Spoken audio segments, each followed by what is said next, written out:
учебен час во најдобрите можни начини. Но знаеме дека има училишта што немаат услови. Денеска протестираат во Идризово зашто немаат училиште, бойкотираат во Тетово зашто немаат IT уреди да следат онлайн настава, зашто владата не предвидуваше средства за споделување ваучери за децата кои немаат IT уреди. И што со останатите училишта што немаат услови?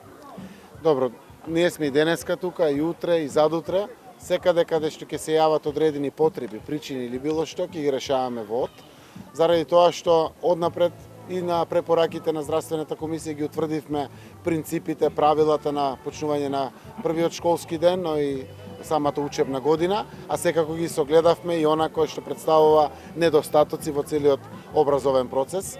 Еден дел од постапките и организацијата на обезбедување на уреди, услови, интернет на секаде е обезбедена комплетно во сите училишта, останаа и мал дел од училиштата.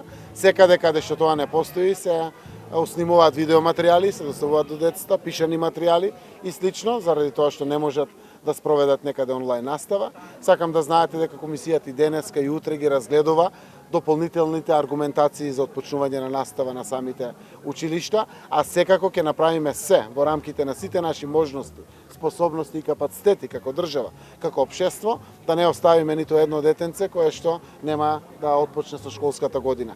Верувам дека ќе успееме сите заедно со тоа, институциите пред се, државата преку својот буџет, но и солидарноста на компаниите, државни или приватни кои што помагаат, како и на граѓаните, да имаме навистина еднаков третман на сите дечиња, без разлика дали ни живеат во Рицко-планинските подрачја, дали ни живеат во селата, во градовите или во главниот град Скопје. Господине Заев, замислете дека имате 3 дечиња, само вие заработувате во вашето семејство и тоа просечно, треба да учат онлайн, но имате само еден лаптоп, додека пратеникот на СДСМ Дарко Каевски изјавува дека за сега нема време да се погрижат за да имаат оние од социјално загрозените семејства IT уреди, а Шах Паска им порачува на граѓаните да купуваат лаптоп во викенд без ДДВ.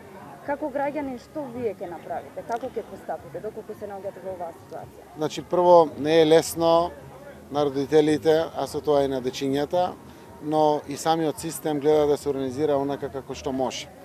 Сакам да знаете дека постапка за набавка на 40.000 компјутери, веројатно со сите детали внатре, согласно искуството, трае некаде до април месец. И ова не е лесно. Затоа огромен дел веќе на самите училишта се донира компјутери за да ги имат самите училишта. Огромен дел се направија технички аспекти за да се снимуваат самите материјали, за да може да имат снимени материјали дечињата и во соодветен распоред во секое домакинство, каде што постојат повеќе дечиња, да сите заедно имат соодветен образовен процес. Истовремено, во целиот овој период што предстои пред нас, ќе доекипираме и дообезбедуваме компјутери и технички средства, се што можеме. Голем дел од тоа може да го прават поединечни институции, голем дел може да го направи Министерството, владата и сите други институции. Нема да ги оставиме дечињата, сите сме затечени, целиот свет се справува со ова. Ако погледнете во соседството, па дури и во помодерните или поразвиени или побогати земји, исто ги имаат ваквите проблеми. Нема никој да биде оставен, државата е тука, постои за сите и ќе правиме се што можеме, на крајот секое дете да се чувствува еднакво со сите други дечиња, иако знам дека за некои дечиња треба време и треба простор за да ги дообезбедиме сите тие технички помагала кои што им требаат во вака специфични услови на настава. Председателе, опозицијата најавува импичмент за председателот Пендаровски за прогласување на вонредните состојби и негласање на одлуките. Може ли да не се случи уставна криза? Секако дека не.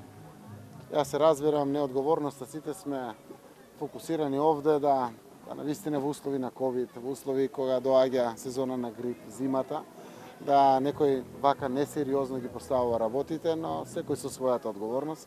Прво, ако знаете, Мицковски трчаше пред мене како председател на најголемата владеачка партија да побара вонредна состојба. И окей, не е важно која побара, ја побаравме заедно, власт и опозицијата.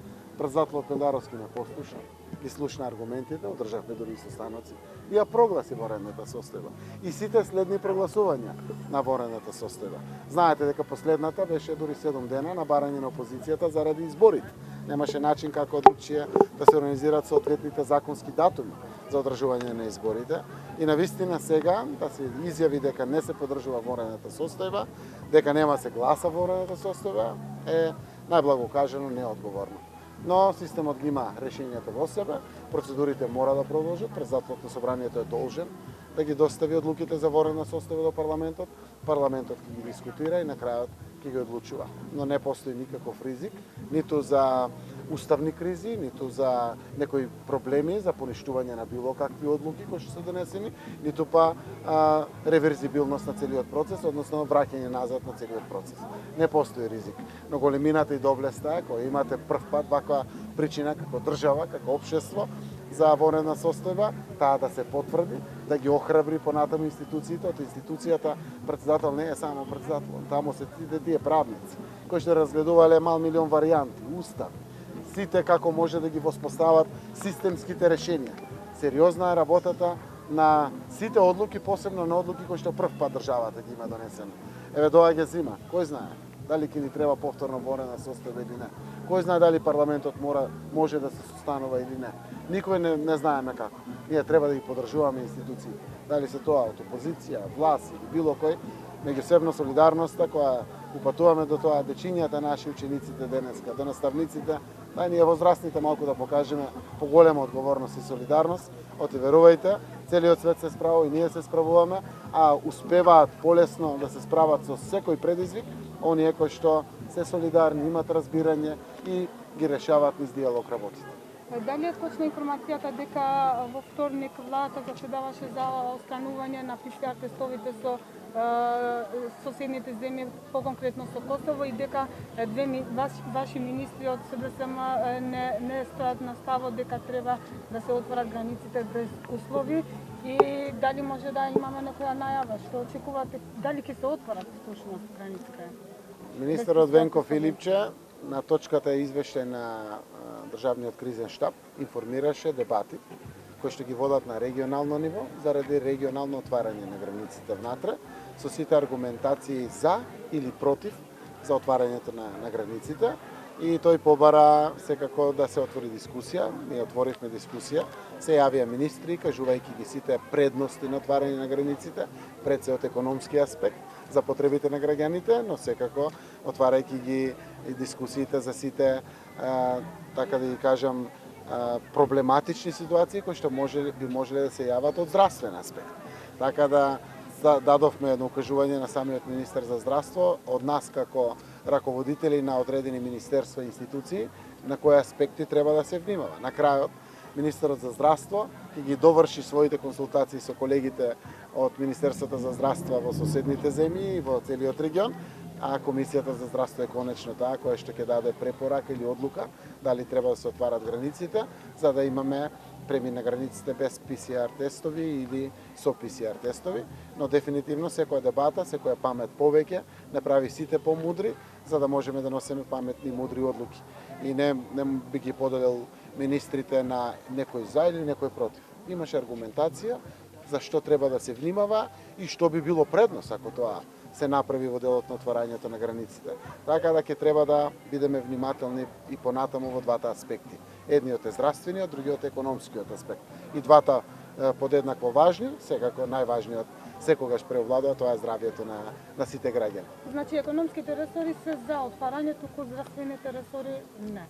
Не, па чудно е што некој пати економските ресори велат нека пати економијата понекогаш ако здравствениот ризик е поголем. Но внимавајте дека бројката, например, во целиот овој регион, Западен Балкан е 18 милиони жители. Кога гледате земјината топка, сме навистина мал регион. И ако правите паралела на бројот на заразени, 150, 200 просечно тука, соодветно по број на жители ќе земете Албанија, Србија, Бугарија, Косово, Црна Гора, Босна и Херцеговина, Хрватска, сите земји, ако правите една споредба и гледате дека тенденцијата на еден долг рок е иста, тогаш преовладува мислењето, окей, која има во Македонија, има и во Србија, или во Албанија, или во Косово и другите земји, или таму има, па и тука е иста бројката. Ако гледате дека има одредени скокови, првиот алармата заштитите здравјето на своето население и затоа верувам дека пред се одговорно, честно и човечки ќе се водат од носењето на одлуките од здравствен аспект, а потоа веднаш ќе се внимава и на економскиот аспект. Благодарам на сите.